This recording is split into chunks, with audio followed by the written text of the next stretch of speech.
یوں کہ جو آدمی صبح شام ان 7 آیتوں کا ورد اہتمام سے کرتا ہے اس کے یہ فضائل بتائے. اس میں حضرت علی رضی اللہ تعالیٰ عنہ کا بھی ارشاد ہے, حضرت کعب بن احبار رضی اللہ عنہ کی بھی روایت. پڑھ دوں 7 آیتیں. قل لن يصيبنا الا ما كتب الله لنا هو مولانا وعلى الله فليتوكل المؤمنون. یہ پہلی آیت.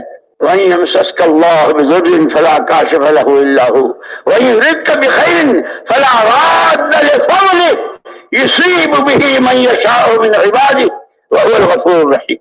وَمَا مِن دَابَّةٍ فِي الْأَرْضِ إِلَّا عَلَى اللَّهِ رِزْقُهَا وَيَعْلَمُ مُسْتَقَرَّهَا وَمُسْتَوْدَعَهَا كُلٌّ فِي كِتَابٍ مُبِينٍ.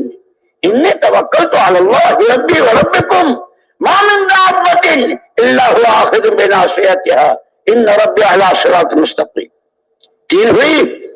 وَكَأَيٍّ مِّن دَابَّةٍ لَا تَحْمِلُ رِزْقَهَا اللَّهُ يَرْزُقُهَا وَإِيَّاكُمْ وَهُوَ السَّمِيعُ الْعَلِيمُ. 4. 5ویں. مَا يَفْتَحِ اللَّهُ لِلنَّاسِ مِن رَّحْمَةٍ فَلَا مُمْسِكَ لَهَا وَمَا يُمْسِكْ فَلَا مُرْسِلَ لَهُ مِن بَعْدِهِ وَهُوَ الْعَزِيزُ الْحَكِيمُ. 6 ہو گئی. 7ویں.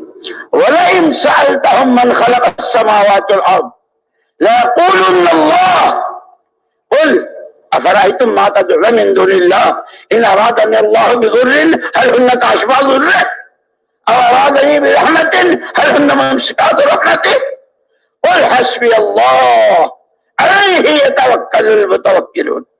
جو ان 7 آیتوں کو صبح شام اہتمام سے ورد کے طور پر کرے گا, ایسی ایسی مددیں اور ایسی حفاظت اللہ کی طرف سے. دینی پروگرامز کی